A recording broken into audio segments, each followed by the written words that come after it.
स्वागत है आपका आपके अपने YouTube channel Arihant Hindi education में।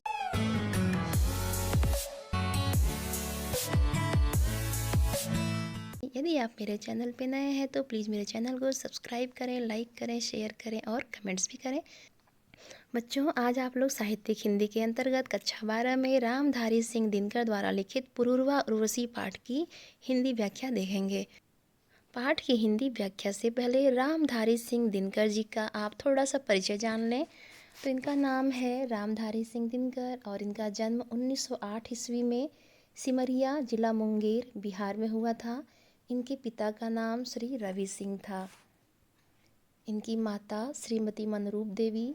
ऐसी शिक्षा देखा जाए तो इनकी प्राथमिक शिक्षा सिमरिया की पाठशाला में मैट्रिक मुकामा घाट स्थित रेलवे स्कूल से, बीए पटना कॉलेज से हुआ था।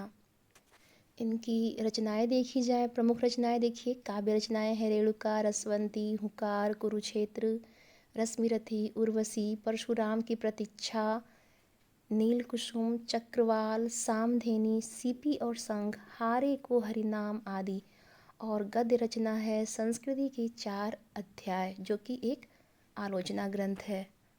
रामधारी सिंह दिनकर की उपलब्धियों की बात की जाए तो ये राज्यसभा सदस्य एवं केंद्र सरकार के गृह विभाग के सलाहकार थे। उर्वशी महाकाव्य पर इन्हें ज्ञानपीठ पुरस्कार प्राप्त हुआ था और संस्कृति के 4 अध्याय के लिए साहित्य अकादमी पुरस्कार एवं भारत सरकार द्वारा पद्म भूषण से भी सम्मानित किए गए थे। इनकी मृत्यु सन 1974 ईस्वी में हुई थी। रामधारी सिंह दिनकर द्वारा लिखित यह पुस्तक सन 1961 ईस्वी में प्रकाशित हुआ था और इस काव्य नाटक में दिनकर ने उर्वशी और पूर्वा के प्राचीन आख्यान को एक नए अर्थ से जोड़ा है। इस कृति में पुरूरवा और उर्वशी अलग अलग तरह की प्यास लेकर आए हैं। पुरूरवा धरतीपुत्र हैं और उर्वशी देवलोक से उतरी हुई नारी हैं। पुरूरवा के भीतर देवत्व की तृष्णा और उर्वशी सहज भाव से पृथ्वी का सुख भोगना चाहती हैं। बच्चों, पाठकार देखते हैं। कौन है अंकुश, इसे मैं भी नहीं पहचानता हूँ, पर सरोवर के किनारे कंठ में जो जल रही है उस तृषा उस वेदना को जानता हूँ। सिंधु सा उद्दाम अपरंपार मेरा बल कहाँ है, गूंजता जिस शक्ति का सर्वत्र जय जयकार, उस अटल संकल्प का संबल कहाँ है। यह शिला सा वृक्ष, ये चट्टान सी मेरी भुजाएं, सूर्य के आलोक से दीपित समुन्नत भाल, मेरे प्राण का सागर अगम उत्ताल उच्छल है। बच्चों, जब भी आप इसका व्याख्या करेंगे इसका संदर्भ जरूर देंगे। तो प्रस्तुत पद्यांश हमारी पाठ्यपुस्तक हिंदी में संकलित रामधारी सिंह दिनकर द्वारा रचित खंड काव्य उर्वशी के पुरूरवा शीर्षक से लिया गया है। तो इसके कठिन शब्द के अर्थ देख लीजिए। अंकुश का अर्थ होता है प्रतिबंध, सरोवर का अर्थ होता है तालाब, तृषा का अर्थ होता है प्यास, वेदना, वेदना का अर्थ है पीड़ा या दर्द, सिंधु, सिंधु का अर्थ होगा सागर या समुद्र, उत्ताम इसका अर्थ होगा प्रबल या तेज, अपरंपार इस शब्द का अर्थ होगा असीमित, सर्वत्र का अर्थ होगा सभी जगह, अटल, अटल का मतलब होता है अडिग या बिना रुके हुए, संबल का अर्थ होगा सहारा, शिला का अर्थ होगा पत्थर, भुजाएं का अर्थ होगा दोनों बाहें, आलोक का अर्थ होगा प्रकाश, समुन्नत, समुन्नत का अर्थ होगा उन्नत या उठी हुई, भाल का अर्थ होगा मस्तक या माथा, दीपित का अर्थ होगा प्रकाशित, अगम का अर्थ होगा अथाह, उत्ताल का अर्थ होगा ऊंचा, उच्छल का अर्थ होगा लहराता हुआ। तो ये इसके कठिन शब्द के अर्थ थे। इसका प्रसंग देखिए। पृथ्वी पर उतरने के बाद एक सरोवर अर्थात तालाब तट पर स्वर्गलोक की अप्सरा उर्वशी की भेंट राजा पुरूरवा से होती है। पुरूरवा उसके रूप और सौंदर्य पर मुग्ध हो जाते हैं और अपने बारे में बताते हैं।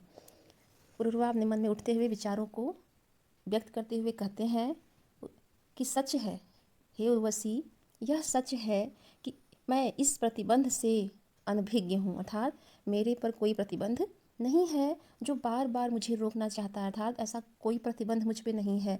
पता नहीं ऐसा क्या है जो मुझे बार बार रोकता है, किंतु मुझे पर सरोवर के किनारे कंठ में जो जल रही है, किंतु मुझे उस प्यास और पीड़ा की अनुभूति हो रही है जो इस तालाब के तट पर मेरे गले के अंदर जल रही है। तात्पर्य है कि उर्वशी अनुपम सुंदरी हैं और राजा पुरूरवा उनके रूप सौंदर्य पे इतने ज़्यादा मोहित हैं, उन्हें एक अलग तरह की प्यास लग रही है जिसका वो खुद ही वर्णन नहीं कर पा रहे हैं। और वो कह रहे हैं, कहते हैं कि मुझे क्या प्रतिबंध लगा है या मुझे किसने रोका है, ये मुझे समझ में नहीं आ रहा है, लेकिन मैं अंदर से प्यासा हूँ, अर्थात मेरे अंदर जो है प्यास लगी है। उस तृषा उस वेदना को जानता हूँ, सिंधु सा उद्दाम अपरंपार मेरा बल कहाँ है।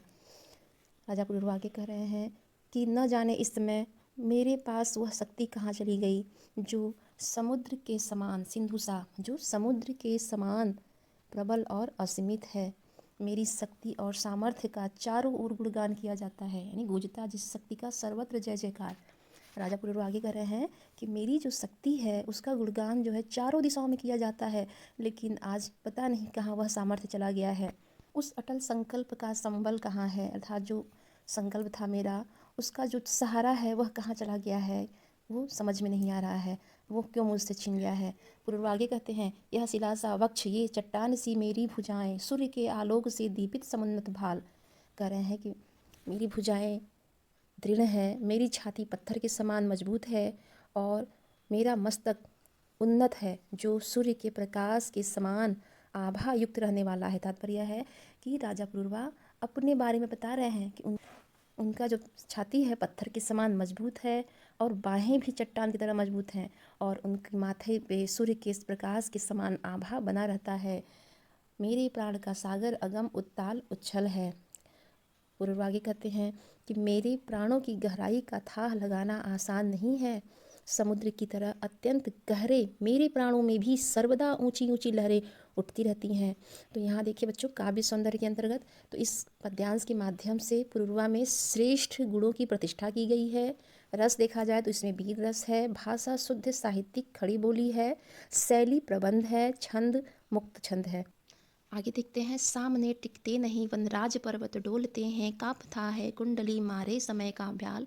मेरी बाह में मारुत गरुण गजराज का बल है, मर्त्य मानव की विजय का तुर्य हूँ मैं, उर्वशी अपने समय का सूर्य हूँ मैं। तो इसके कठिन शब्द क्या देखिए, वनराज का अर्थ होगा सिंह या शेर, ब्याल का अर्थ होगा सांप, मारुत का अर्थ होगा हवा, और गरुण, गरुण एक पक्षी को बोलते हैं, गजराज का अर्थ होता है हाथी, मर्त्य, मर्त्य का अर्थ होता है मरणशील या मरने के योग्य, तुर्य का अर्थ होगा तुरही या शंख। इसमें देखिए, पुरुरवा उर्वशी के सामने अपनी शक्ति और सामर्थ्य का बखान करते हुए कहते हैं कि मैं इतना शक्तिशाली हूँ कि मेरे सामने जंगल का सिंह भी नहीं ठहर सकता, अर्थात जंगल के राजा की भी मेरे सामने नहीं चलती, और मेरे डर से जो पहाड़ हैं इतना भय खाते हैं, इतना डरते हैं कि उनकी भी मेरे सामने नहीं चलती। कांपता है कुंडली मारे समय का ब्याल, और मेरे सामने मुझसे डरकर समय रूपी सांप भी मेरे सामने कुंडली मारकर कांपता रहता है। मेरी बाह में मारुत गरुड़ गजराज का बल है, और मेरी भुजाओं में एक साथ पवन, गरुड़ और हाथी का सामर्थ्य है, अर्थात मेरी भुजाएं बड़ी ही ताकतवर हैं जिसमें हाथी तक को उठा लेने की क्षमता है। मर्त्य मानव की विजय का तुर्य हूँ मैं। पुरुरवा आगे कहते हैं, मैं इस मृत्यु लोक में विजय का शंखनाद हूँ। तुर्य का अर्थ होता है शंख, अर्थात मेरा जो सामर्थ्य है वो मानवता का परिचायक है, मेरे आगे कोई नहीं टिक पाता। उर्वशी अपने समय का सूर्य हूँ मैं। हे उर्वशी, मैं अपने समय को प्रकाशित करने वाला सूर्य हूँ। अंधतम के भाल पर पावक जलाता हूँ, बादलों के शीश पर स्यंदन चलाता हूँ। तो देखिए, स्यंदन शब्द का अर्थ होगा रथ, और पावक शब्द का अर्थ होगा आग या अग्नि। पुरुरवा आगे कह रहे हैं, अंधतम के भाल पर, अर्थात अंधकार के माथे पर, अर्थात अंधकार को मिटाने वाली मैं प्रचंड अग्नि हूँ, अर्थात तेज आग हूँ। बादलों के शीश पर चंदन जलाता हूँ, और मैं बादलों के माथे पर भी रथ चलाने की क्षमता रखता हूँ, अर्थात मैं बिना रुके किसी भी तरह से निर्बाध गति से कहीं भी आ जा सकता हूँ। तो इसमें पुरुरवा के असीम शारीरिक शक्ति होने का भाव व्यक्त किया गया है। रसबीर है, भाषा शुद्ध साहित्यिक खड़ी बोली है, छंद मुक्त है, अलंकार, अनुप्रास, उपमा, रूपक और अतिशयोक्ति है। आगे देखिए, पर न जाने बात क्या है, इंद्र का आयुध पुरुष जो झेल सकता है, सिंह से बाहें मिलाकर खेल सकता है, फूल के आगे वही असहाय हो जाता, शक्ति के रहते हुए निरुपाय हो जाता। तो इसके कठिन शब्द के अर्थ देखिए, इंद्र का आयुध, यहाँ आयुध शब्द का अर्थ होगा अस्त्र, तो इंद्र का अस्त्र। इन पंक्तियों में पुरुरवा ने वीर पुरुषों के भी नारी के सौंदर्य के समक्ष नतमस्तक हो जाने पर आश्चर्य कर रहे हैं।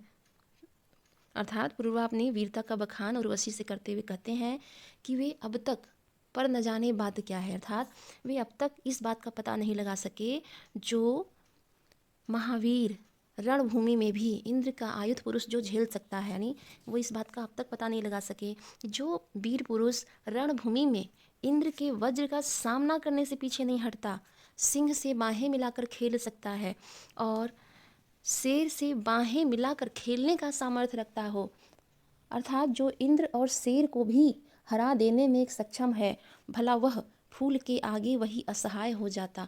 तो भला वह क्यों नारी के समक्ष स्वयं को विवश पाता है, बेसुध पाता है, शक्ति के रहते हुए निरुपाय हो जाता और असीम शक्ति का स्वामी रहते हुए भी वह नारी के सामने असहाय हो जाता है, अर्थात हार जाता है, विद्ध हो जाता सहज बंकिम नयन के बाण से, जीत लेती रूप सी नारी उसे मुस्कान से। ये देखिए, बंकिम नयन यानी तिरछे नयन, रूपसी का अर्थ होगा रूपवती या सुंदर। राजा पुरुरवा आगे कह रहे हैं कि सारे संसार को अपनी वीरता से मुग्ध कर देने वाले वीर पुरुष का सुंदर स्त्री के नेत्र रूपी बाणों से सहज ही घायल हो जाना सच में आश्चर्य कर देने वाला है, अर्थात सुंदरी की जरा सी मुस्कान पर पुरुषों का मुक्त हो जाना और अपना सर्वस्व हार जाना विस्मय नहीं तो क्या है। तो देखिए, यहाँ पे जो राजा पुरुरवा हैं वह बता रहे हैं कि वीर पुरुष तो वीरता दिखाते ही हैं हर जगह, वह शेर से नहीं डरते, वह देवताओं के राजा इंद्र के अस्त्र वज्र से भी नहीं डरते, मुकाबला कर लेते हैं। लेकिन पुरुषों की ऐसी कमजोरी है, या वीर पुरुषों की कमजोरी ऐसी क्यों है कि किसी कोमलांगी नारी को देखते ही अपना सर्वस्व हार जाते हैं। जिस तरह से राजा पुरुरवा उर्वशी के सामने अपना सर्वस्व हार बैठे हैं, तो उसी पर वो बात ये कह रहे हैं। तो इसमें जो है नारी सौंदर्य के सामने पुरुष के विवश होने का भाव व्यक्त किया गया है। इसमें देखिए, रस, वीर रस और श्रृंगार रस दोनों है, भाषा शुद्ध साहित्यिक खड़ी बोली है, छंद मुक्त छंद है, अलंकार, अनुप्रास, रूपक और एक अलंकार और है विरोधाभास। बच्चों, पाठ लंबा होने की वजह से मैं लंबी वीडियो नहीं बना सकती। ये पुरुरवा है। आगे की वीडियो में इसी पाठ के अगले भाग में उर्वशी के अर्थ को बताया जाएगा, तो उसका लिंक जो है इसी के डिस्क्रिप्शन में दिया हुआ है, आप चाहें तो उसे भी देख लें। तो मिलते हैं अगले भाग में। आज के लिए इतना ही, धन्यवाद।